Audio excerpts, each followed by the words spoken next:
de jalousie, un sentiment de méfiance. Et le Seigneur Jésus-Christ, tout comme Moïse, met en garde contre l'esprit sectaire, faire de l'Église une secte. Voici ce qui est dangereux. Voici ce que nous devons combattre. Avec ce merveilleux avènement qu'a connu notre Église, qu'on appelle le Concile Vatican II, l'Église a fait une ouverture sur tout le peuple de Dieu. Que nous soyons évêques, prêtres, tout le monde a pour mission d'annoncer Jésus-Christ. Et nous ne devons pas oublier qu'au jour de notre baptême, le prêtre a prononcé des paroles fortes en disant « Franck, Marie, tu fais désormais partie du peuple de Dieu. Tu es prêtre, prophète et roi. » Au nom de notre appartenance au Christ, au nom de ce merveilleux baptême qui fait de nous des enfants de Dieu, nous avons le droit d'annoncer Jésus-Christ. La prédication alors n'est plus la propriété du prêtre, bien qu'il soit ministre de la parole. Aujourd'hui, la peur que nous avons, c'est de vouloir stopper l'œuvre de l'Esprit. Comme les apôtres ont voulu le faire, comme Josué a voulu le faire. Tel berger ne doit pas prêcher. Telle communauté nouvelle doit être arrêtée. Il y a la peur au sein du clergé, cette méfiance face au vis-à-vis des communautés nouvelles. Mais un point à relever, c'est que lorsque les prêtres sont méfiants de certaines communautés nouvelles, ce n'est pas une jalousie désordonnée, mais c'est une jalousie saine et sainte, à l'image de la jalousie de Dieu. Pourquoi est-ce que les prêtres ont peur? Peur que certaines communautés transforment l'Église en une secte. Voilà pourquoi ils veulent arrêter ce genre de prière qui n'est pas conforme à l'enseignement de l'Église. Premièrement, c'est que dans une secte ou une fausse Église, il y a cette exagération de l'information des membres. Dans la première lecture, nous voyons que l'Esprit tombe sur tout le monde, sur Élade et Médade. Mais comme ce jeune homme ne les connaît pas, il veut alors les arrêter. Dans les fausses églises, on veut tout savoir sur vous. Où tu travailles, tu as combien d'enfants, ton salaire. Ce n'est pas le rôle d'une communauté de pouvoir recenser tout ce genre d'informations privées. Deuxième élément pour lequel nous nous méfions face à ce genre de prophétie, c'est l'exagération de certains membres vis-à-vis de leurs bergers, de leurs modérateurs, leurs responsables de communauté. Une sorte d'idolâtrie où on ne peut pas avoir accès à eux. Ce jeune homme se rend compte qu'il y a des personnes qui prophétisent. Il va vers Josué et non vers Moïse. Josué fait un écran parce qu'on ne peut pas avoir accès directement à Moïse. Et il y en a comme ça. On ne peut pas avoir accès au berger parce qu'il y a quelqu'un qui attrape sa Bible. Il y a un autre qui ouvre sa porte et il devient un Dieu. Il faut stopper ce genre de prophétie, ce genre d'église.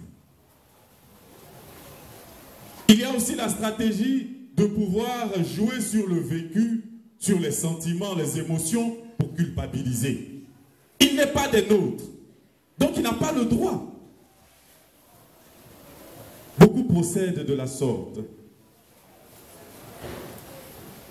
On veut vous faire un lavage de cerveau pour vous faire croire que si vous ne venez pas avec eux, vous êtes maudits pour l'éternité, jetés dans la géhenne.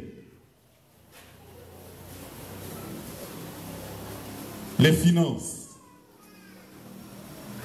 Tout le temps, on est en train de vous demander, pour tel projet, il faut faire ceci, il faut donner. La dîme est un don gratuit, un élan du cœur. Ce n'est pas obligatoire. L'Église ne procède pas de la sorte. Seules les sectes agissent ainsi. Il y a non seulement vos finances qu'on épuise, et il y a aussi votre personne qu'on épuise physiquement. Parce que vous êtes dans l'église 24 heures sur 24. Ça, ce n'est pas une église. C'est une secte. Un autre point, c'est l'exagération des évangélisations qui cache derrière ce prétendu amour pour l'évangile, l'amour pour les finances, pour les quêtes. L'Église n'est pas une entreprise qui doit avoir un service commercial. Celui qui se charge de convaincre, c'est l'Esprit Saint. C'est lui qui œuvre dans l'Église. Mais harceler les fidèles par message, les appeler, venez à telle évangélisation, venez. Une église qui vous invite à venir à une évangélisation, qui fait de la publicité, une sorte de promotion dans la ville, ne vient pas de Dieu. C'est le Seigneur qui convainc, venez et voyez. C'est en cela que nous avons peur. Peur de ces églises aux allures d'une secte. Mais nous ne devons pas stopper l'œuvre de Dieu. Laissez ceux qui sont conformes à la parole de Dieu annoncer le Christ à temps et à contre-temps. Ce que nous devons stopper et ce dont nous devons avoir peur, c'est ce que le Seigneur dit dans l'Évangile.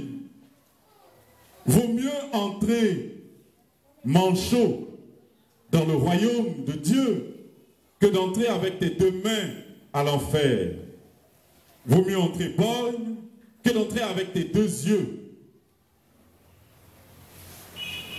Il ne nous invite pas à arracher nos membres. Ce n'est pas un Dieu violent qui demande aux hommes de se mutiler.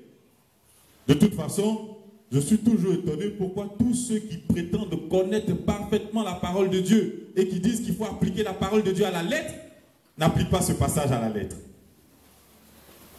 Parce que la parole de Dieu, c'est beaucoup plus que d'appliquer à la lettre, mais il faut joindre l'esprit.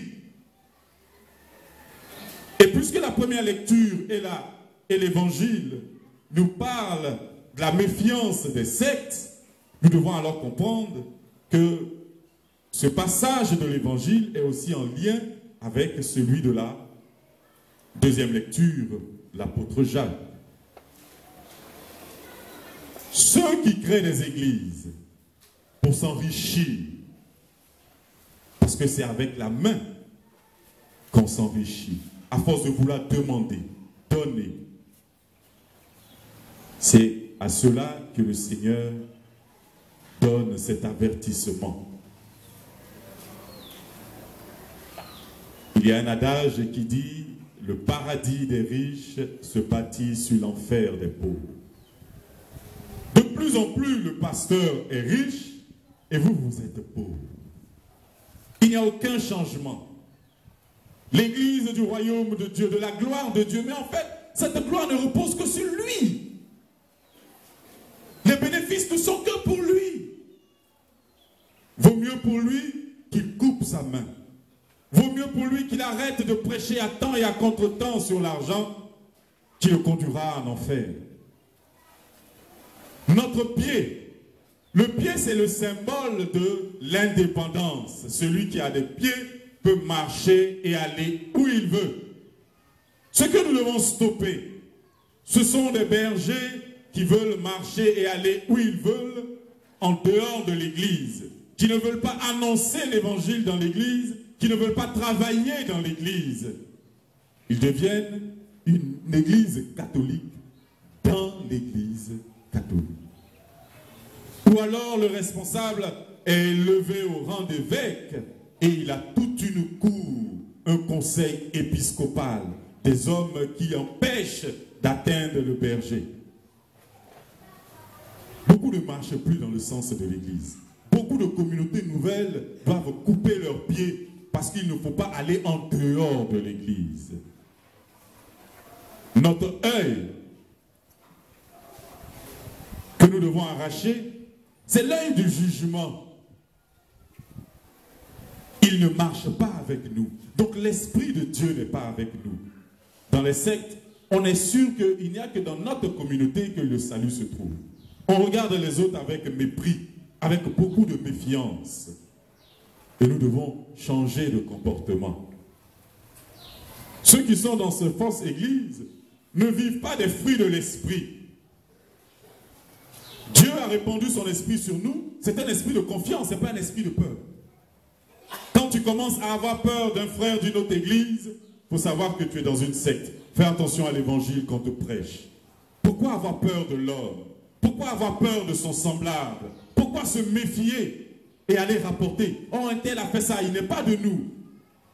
Et le Seigneur dit, tous ceux qui annoncent l'évangile, s'il n'est pas contre moi, mais c'est qu'il est avec moi.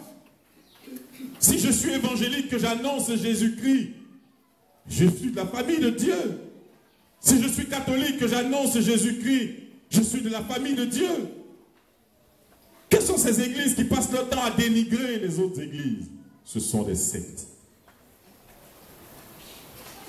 Et le Seigneur aujourd'hui nous met en garde contre ces sectes qui portent une robe évangélique. C'est-à-dire qui vous font croire qu'ils sont chrétiens. Non, nous devons vivre dans l'unité. La richesse que nous devons demander doit être au service des pauvres. La richesse que nous demandons, c'est pour venir en aide à l'Église. Mais ce n'est pas pour asservir nos frères et sœurs, pas pour les dominer. Beaucoup pensent qu'ils ne seront heureux que lorsqu'ils auront beaucoup d'argent, qu'ils auront une fortune. Notre joie repose sur le Seigneur. Notre joie repose sur l'Évangile. Et c'est ce que le psaume nous dit. La loi du Seigneur est parfaite, elle redonne vie.